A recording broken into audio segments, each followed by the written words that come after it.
Last week, I said Marco Bezzecchi had to win his fifth race in a row in order for me to officially declare him an alien.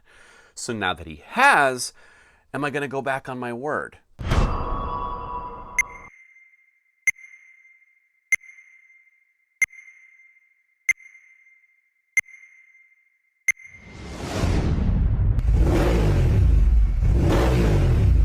Welcome back to Monday Morning MotoGP, and this week, you guessed it, we're talking about the Grand Prix of the Americas from Austin, Texas, our one chance to have American Grand Prix on American soil, and we're going to talk about all the things that happened all weekend long. But before we get into it, if you could please like, follow, share, subscribe, mash all the buttons so you get all the MotoGP you can possibly imagine. And a fun little fact, we usually try to respond to every single comment, so come on and talk some MotoGP with us, and thank you for everyone who's taken us up on that.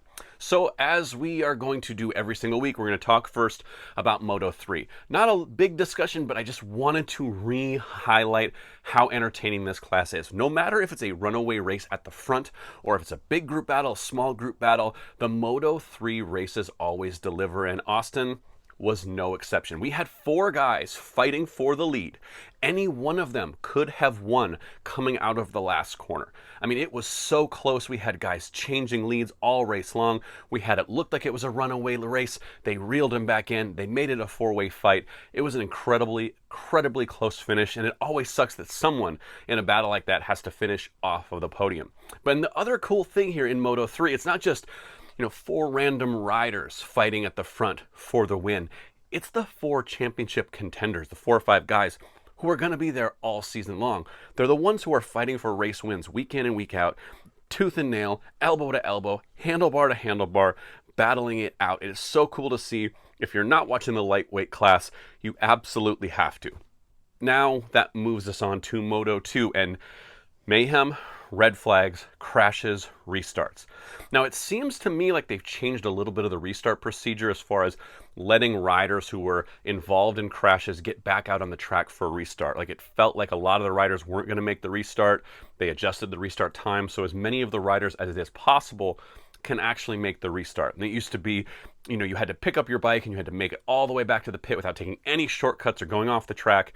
And it seems like they're kind of letting that go a little more than they used to. If someone's bike, has already been taken off the track and is kind of in a slip road or a pit road or something like that, and then the red flag happens, they actually let that rider back into the race. And so it was really good to see this weekend, especially if you're an American racing fan, if you're a big fan of Joe Roberts, how he was taken out so early in that race. Home Grand Prix, gone in the first corner, but then the race got red flagged and he got to restart the race. And it was because they gave the riders just a bit more time to get his bike ready. It wasn't specifically for him, but he did benefit from that, extended period of time. He was able to make the restart, get a top 10 in his home Grand Prix. So congratulations to Joe. Not a bad way to finish the weekend, considering how the Sunday started. But we have to talk about David Alonso. Like, poor, unlucky David Alonso once again getting cleaned out by somebody else. No fault of his own. He didn't do anything wrong. We saw that rider come from way back, lose control, go flying into Angel Piqueras. I mean, it was bad. The replay, the slow motion replay from the other angle, I'm almost surprised they showed it for how kind of nasty it looked when he went into the back of Angel Piqueras. I mean, it was bad. And poor old David Alonso just sitting there minding his own business. Gets completely cleaned out. Now, fortunately for him and many other riders, he got to restart. And I got a little flack online for saying David Alonso, kind of needs to figure out the beginning of his races, needs to stop being so kind of frantic. And people pointing out, well, it's not his fault that someone else cleans him out. It's not his fault that someone checks up in front of him. It's not his fault that someone tags him. And I'm by no way saying it's his fault, especially in incidents like this. But what I will say again, I will kind of reiterate this. When you put yourself in a position to be in that mid-pack scrum mayhem, especially in Moto 2 and Moto 3, that's where these accidents happen. We don't see these accidents happening to the guys in the first through fifth place normally. This is mid-pack battle stuff. And Alonso found himself, once again, because of qualifying and the kind of stuff that happened on Saturday, he found himself not qualifying at the front, but yet again kind of qualifying at the back through penalties and all that good nonsense we're not really going to get into. So he once again finds himself mid-pack. So he really needs to sort out his weekend so that he's not in that situation, whether it's a bad start, whether it's out of place on the grid, or whether it's a penalty that puts him, toward the back of the grid. These are the sort of things that can ruin your weekend. And he has to basically figure out how to start at the front of the Grand Prix, how to keep at the front of the Grand Prix, and avoid some of these last lap battles. Mid-pack mayhem, not last lap battles. I don't know where I was going with that. Mid-pack mayhem, because he has got to be the unluckiest dude riding on two wheels. And when your luck is that bad, you have to fight even harder to stay out of its way, because holy crap. I don't even know what to say about it. I mean, it seems like every time you turn around, this guy is getting his clock absolutely cleaned by someone else. Like, is there a bounty out for this dude? Like, none of it ever looks intentional, but holy smokes, is he in the wrong place at the wrong time a lot. So hopefully he can avoid that further up. Hey, Mr. Alonso, David Alonso, if you start first, get the whole shot, and put the whole group behind you, things like this will happen less and less. So just do that. My expert opinion, my expert advice. Talk about someone else with some really bad luck. We're going to go to MotoGP and talk about Ayagura, who on Saturday was a crash fest for him, crashing in practice. You could tell in qualifying he wasn't the same guy from practice on Friday. It was because of those early crashes and warm-up in practice. He didn't feel as good on the bike. He was a little hesitant in those qualifying sessions. Doesn't qualify well, so again, has to come through the field on race day. But holy crap, was he coming through the field on race day. We've always talked in MotoGP about Hanea Bastianini, how good his late race pace is, and his big problem being qualifying toward the back. And I think we can put Ayagura in that same category now. Doesn't qualify super well, but always seems to move forward on a Sunday, especially late in races. He takes care of the tires. He manages his speed so well in a group, so well at overtaking. We saw some overtakes this weekend from Ayagura that are like prime time, chef's kiss. The move he put on Diggia. Keep in mind, Marc Marquez tried to put a move on Diggia right there the day before and wiped them both out. And Ayagura is just spot clean, precise, going through that corner, turn 11, turn 12, gets the job done. Absolutely amazing. I was like cheering this guy on like you would not believe. I wanted to see him finish on the podium. I truly believe he could have finished on the podium with the speed he had. He had it so under control. He looked like he was riding like a well-oiled machine. Unfortunately, the well-oiled machine under him gave it up. And so he had to basically park the bike. He looked devastated. You don't see a lot of emotion out of this guy.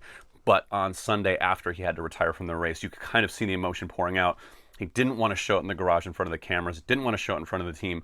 But you could tell this one stung. And when you're a young rider like this, let's not forget, he's also fighting for his MotoGP future. It looks like he'll probably stay at Trackhouse. It doesn't look like they're ready to dump him just yet. But when you have these opportunities to finish so well, he knows as well as anybody you have to take them. He's not going to be up at the front. He's not going to have the speed everywhere they go. And he likes Austin. He's finished on the podium in Moto2 here. He likes the track. And so when you have these opportunities and the Aprilia is running as well as it is, and the Ducatis are still trying to figure their stuff out, and Honda and Yamaha are still trying to figure this stuff out, this was a golden opportunity to find himself on his first MotoGP podium, and the bike kind of failed him. So you could tell how disappointed he was. But what a weekend for I think he has to take out of this weekend. It's easy for me to say, sitting on the couch. You have to just take the good and basically say, hey, we've got the speed, we've got the pace. Let's figure out Saturday and really start qualifying week in and week out on the first two rows. Because if you do, you're going to see the podium more often than not, because his race pace is phenomenal. So let's talk about someone else's race pace and qualifying pace who is phenomenal. Is Fabio Di Giannantonio this year on the Ducati. I think we can say right now, 3 races in, he's the best rider on that Ducati. He's got the factory spec, he's got the latest parts, he's got what he needs to compete with Marc Marquez and Alex Marquez and Pecco Bagnaia, and Diggia is doing the business. Fastest Ducati yet again. And I think he fights with Marc Marquez during that sprint race, but I think he looked more calm. Marc looked a little more frantic. And we said this last week. We don't see Marc Marquez getting flustered against a rider on the same exact machinery. And it seems like Diggia is just gelling with this bike a little bit faster than Marc. We're going to talk about Marc. Don't worry. This is about Diggia. I think he's doing a phenomenal job. And yet again, we see this, what happens to him when his contract is up for renewal. He's fighting for his MotoGP future. We've seen this before for him. I would have liked to see this in that non-contract year, him basically cementing his place in there with Ducati, and he hasn't done that. He doesn't seem like he's Ducati's golden boy like they were hoping he would be. They gave him the factory contract to go to VR46. They gave him the factory machinery so he could compete for a world title. They wanted to move him into that factory squad. And it just doesn't look like it's probably going to happen for him with all the moves that are kind of being talked about in the paddock with Pedro Acosta and Marc Marquez and all these other names getting thrown around. Diggia seems like he might be, the guy left without a chair at the factory squad. But if he keeps turning in performances like this, VR46 is going to have no choice but to say goodbye to their good buddy, Frankie Morbidelli, and say hello to a new contract with Fabio Di Giannantonio. Let's see if he can keep it rolling consistently. That's been this guy's issue, is it hasn't been consistent. It's been kind of up and down, roller coaster. But now here's 2 weeks in a row where he gets pole position. He's fast. He's the fastest Ducati. He's performing on Saturday and on Sunday. So we'll see what happens once they go to Europe. I'm hoping that he can keep this form rolling. So then let's just roll right into that with what on earth is wrong with Marc Marquez? He just did not look himself. Usually, COTA is a formality. Who is going to get second behind Marc Marquez? Because I think they said 11 starts at the Circuit of the Americas in Austin, Texas for Marc Marquez. 11 starts, 7 victories, and 3 times where he's crashed out of the lead. Now that's Marc being Marc. He pushes really, really hard. We saw it last year. Got a little too overzealous on the wet curbing. Goes down. We've seen it in past years with Honda. It can happen. You crash out of the lead. Bezzecchi crashed out of the lead on Saturday. You can lose your focus. You can lose your concentration. But the point here is that he's absolutely dominant at this track. There's Marc Marquez at COTA, and there's everyone else. You've seen every statistic you can get thrown at, how many times he's been on pole here, how many times he's won here, how many times in a row he's won here. Records. It's Marc Marquez's track. Not this weekend. It looked like Marc was a tourist at Circuit of the Americas. It looked like he never really got things going at all. From that crash right away in practice that was fast, scary, kind of probably freaked him out a little bit as far as not this road again. We don't need to be going down the injury road. Like, you saw him checking his hands, elbows, shoulders right away, seeing, all right, everything's intact. There's nothing broken. We're okay. We kind of dodged a bullet there. He looked unsettled all weekend long, and I think that move on Di Giannantonio in the sprint was the epitome of Marc Marquez's weekend. Like, all of the aggression, all of that normal Marc Marquez, like, riding in anger, misplaced and not quite working the way it normally works for Marc. And again, he's not used to having to fight with people on the same machinery and getting the worst of it. So it's a new position for him. So what is wrong with Marc Marquez? Is it the shoulder? Is it the Ducati? Is it both? Is it his riding style? Has he not gelled with the motorcycle? Has he forgotten how to ride? None of those things is true. Or at least the thing that we should really be talking about. What we should be talking about is the fact that the season Marc Marquez had last season on Ducati isn't normal. It's not normal to completely dominate MotoGP. The riders are too good. The machines are too close. It is not normal for a MotoGP rider to do what Marc Marquez did last season. And when we start thinking that that's normal, that Marc is just going to show up and win, putting in faster laps all the time, breaking track records over and over, blowing the field away, letting no one even sniff a back tire. When we start thinking that that is normal, we're the problem. Because that's just not MotoGP. Yes, we see people have amazing runs. We see people be dominant for periods of time. But it always comes to an end. Nothing is forever in MotoGP. And the season that Marc had last year was so good, but also to us mere mortals looked so easy. Until he gets taken out with injury, the guy could have won almost every race of the season. He wasn't in the last quarter of the season. So those are a bunch of wins that were on the books, and he's still, how many points did he win the MotoGP championship with last year? 1.5 bajillion, compared to just 0.5 bajillion from the guy in second. It was absolutely dominant. It's not normal. So when we look this year and say, Marc Marquez, well, what's wrong with you? What do you mean what's wrong with him? He's riding at the front. He's qualifying on the top 2 rows. He's obviously fighting with the other Ducatis, people in the same machinery as him. But we're not seeing him dominate. We're not seeing him just take it to a guy on the same machinery and just put him behind him and say, hey, let me show you how it's done, son. We're not seeing that. So I think it's less about what's wrong with Marc Marquez. He's like any other rider in the paddock. Is he ungodly talented? Absolutely. But does he sometimes need to figure it out? Every athlete does. Every performer does. There's not a single athlete on planet Earth that had a spotless career from start to finish, and it was just always perfect and always roses and just celebrations. It goes like this for the best of them, and that includes Marc Marquez. He will figure it out. Whether it's his body not quite feeling the way he wants it to feel, whether it's the bike not quite feeling the way he's used to and he needs to adapt, he will absolutely figure it out. He's not forgotten how to ride a motorcycle. He is still Marc freaking Marquez. And if you think that he isn't still going to challenge for this title, you are so wrong. The only thing that stops this guy is an injury. That's it. He's going to keep pushing. He's going to keep fighting. And when you're looking at a bad weekend for Marc Marquez being 5th, I'll take it. That keeps him in the hunt. Now, we don't want to see those DNFs. We don't want to see those crashes like we saw last weekend, like we saw this weekend in the sprint. We want to see him score points and finish races if he wants to fight for a title. But you mark my words, pun intended. Come the summer break, Marc's going to be in the hunt for the title. It's just how it's going to go. But speaking of also what's not really normal is the form that Marco Bezzecchi is in. This is also not normal. Winning 5 Grand Prix on the spin, not normal.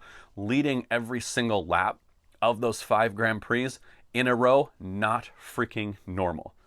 I said last week Marco Bezzecchi has won 4 races in a row, and I made a little mistake. They were saying 101 laps that he's led, not just this season.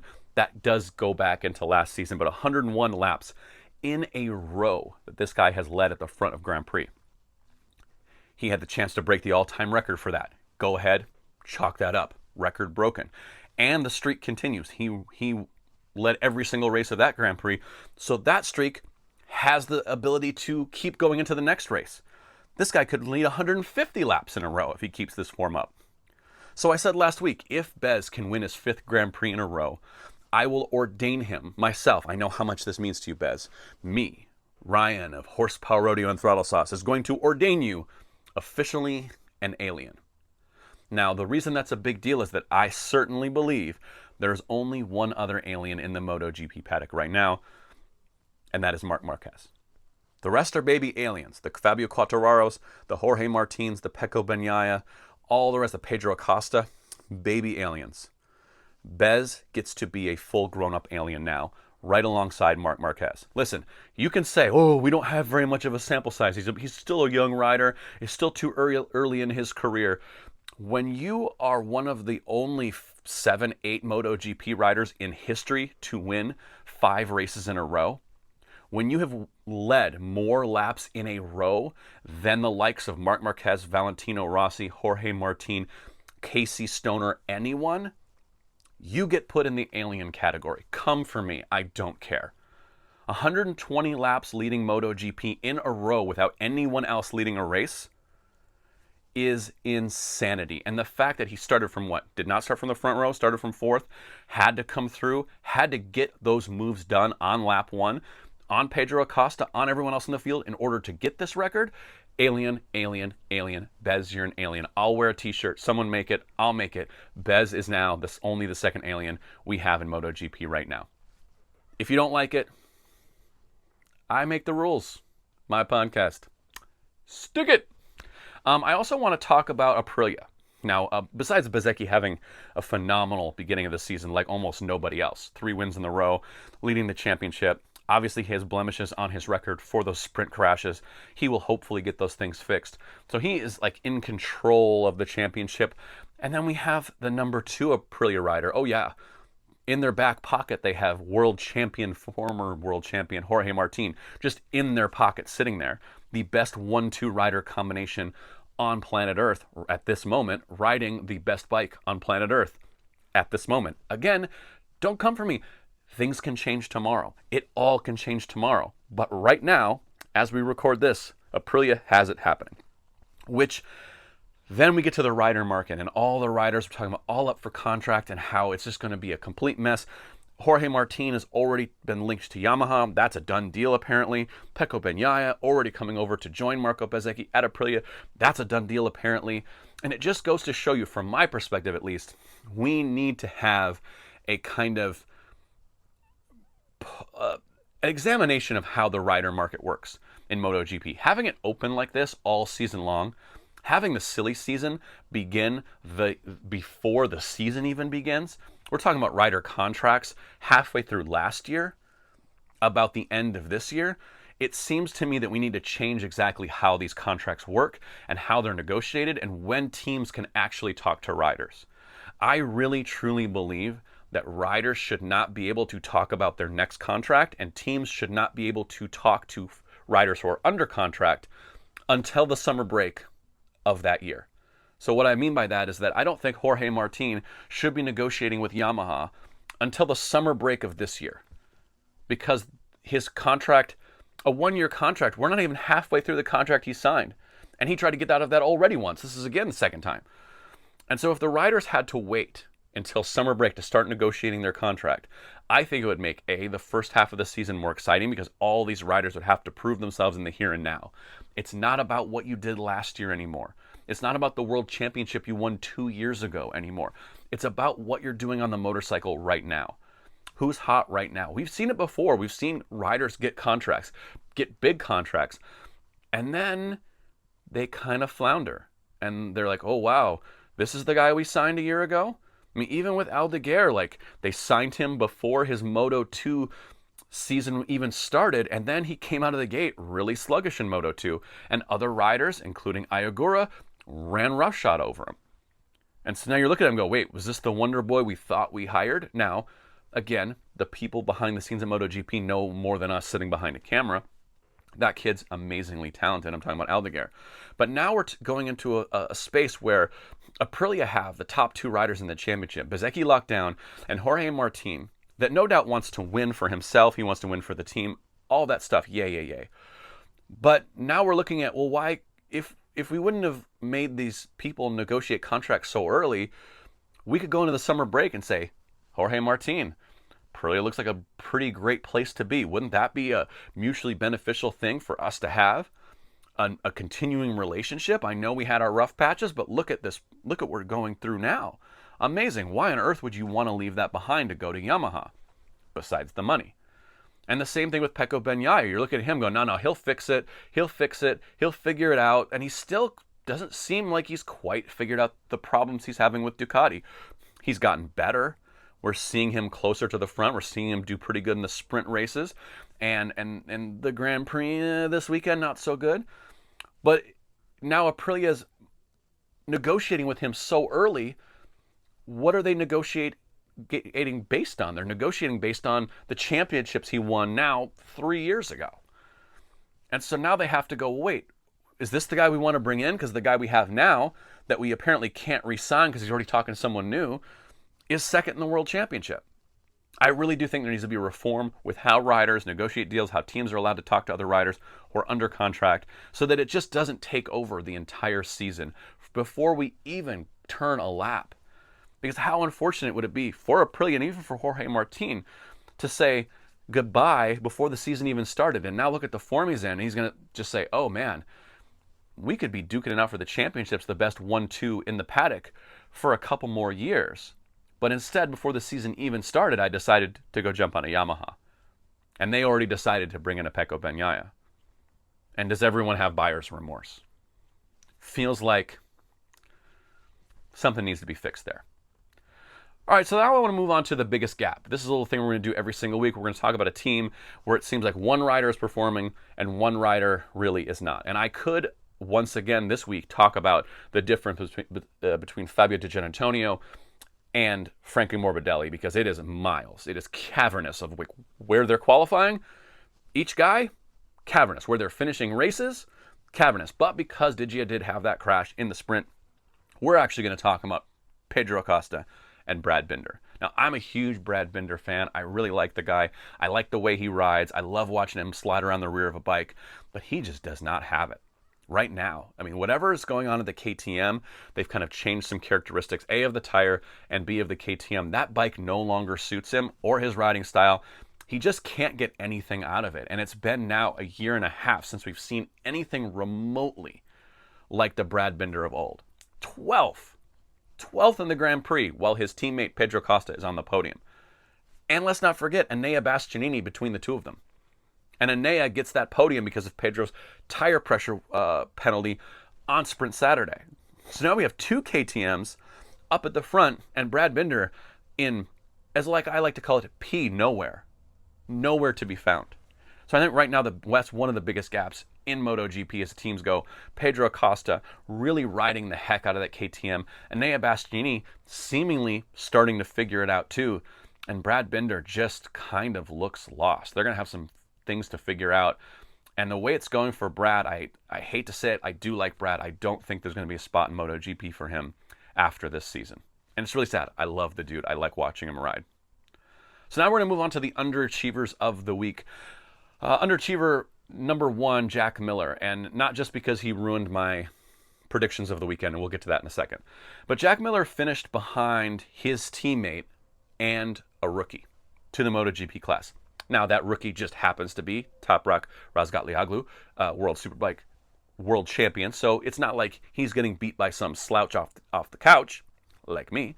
He's getting beat by a very talented rider. But at the same time, Jack, you cannot be getting beat by the rookie on your team. You have to be beating Toprak every single week if you want to stay off the underachiever list. It's just, that's the facts. The other guys, I want to look at Honda and talk about Zarco. Terrible weekend, was nowhere, has kind of disappeared. I think even sometimes his teammate is overshadowing him this year, even though he is also a rookie and he's finishing in front of his teammate. But Diogo Moreira just looks like he has so much more potential than Johan Zarco so far this year. Joan Mir, what are we doing? What are we doing? Falling off the bike yet again. He's saying, well, I'm going to really fight for it. I'm going to go for it. And I'm going to, I don't feel bad about this crash. You should feel bad about the crash. You should feel bad about crashing every single Grand Prix. I don't like to be mean, but those are just the facts. And the other underachiever of the weekend, I will put Pecco Bagnaia. Even though he had a great sprint, I was expecting so much more of him out of the main race. And he just faded like a cold stone in a dishwasher. I don't even know if that makes any sense, but it wasn't great. On the other side of the coin, we have the overachievers of the week. I think Jorge Martin, I was not expecting him to be there in the sprint and the main race. Absolutely phenomenal weekend once again by Jorge Martin. He looks so fast. He looks comfortable. He looks like he's back. The other one, again, Pedro Acosta. A really great weekend. I mean, in effect, a double podium that was kind of taken away from him to tire pressure. But then the rules, you got to follow the rules. But Pedro had a really, really good weekend. And Enea Bastianini, I mean, for where Tech 3 was at the first two races, I think Gunther Steiner was having a little bit of buyer's remorse going, wait, this is what we came in here to be excited about, is to finish dead last with two riders who should not be finishing dead last. I mean, Viñales and Jorge Lorenzo should have themselves up at the front, right? That dynamic off-season duo. And Enea Bastianini, we've seen him win races. He can't be finishing at the end, all the way at the back of the pack. This week, Enea looked a lot better, looked competitive, had that late race pace back under his belt, and gets that podium courtesy of Pedro Acosta not understanding tire maths. Obviously, it wasn't his fault. I joke. But congratulations to Enea Bastianini. Overperformer, overachiever by far. So I'm talking about my predictions for week 3 as we're doing this year. Week 3 means I was trying to pick who was going to be third in the Grand Prix and who's going to be third to last. And I was way off. I picked Pecco Bagnaia to go third. I think he finished 10th. I picked Jack Miller to go third to last. And I think it was Zarco who ended up being third to last. But Jack Miller was the third to last finisher. Now, that's not how the game works because we did have 3 crashers and then 2 finishers and then Jack Miller. So he was really like 6th to last. So do I get half points for that? Him being the third to last finisher? Probably not. I mean, I'm giving myself the points. I'm the only one playing this game, so who cares? But just thought I'd keep you up to date. Again, week 4, when we finally get back after this spring break that they're taking with Qatar being postponed. When we get back to the 4th round, we're going to be picking who's going to get 4th in the Grand Prix and who's going to get 4th to last, which 4th for me is one of the hardest. Like, who are you picking to just miss the podium by 1 spot? It's going to be really tough. But again, that's it for this week. We're talking, well, the U.S. Grand Prix. Thank you so much for watching, and we'll see you. Maybe we'll do a couple special episodes while MotoGP is off, just to keep up the relationship here. Thank you so much for watching.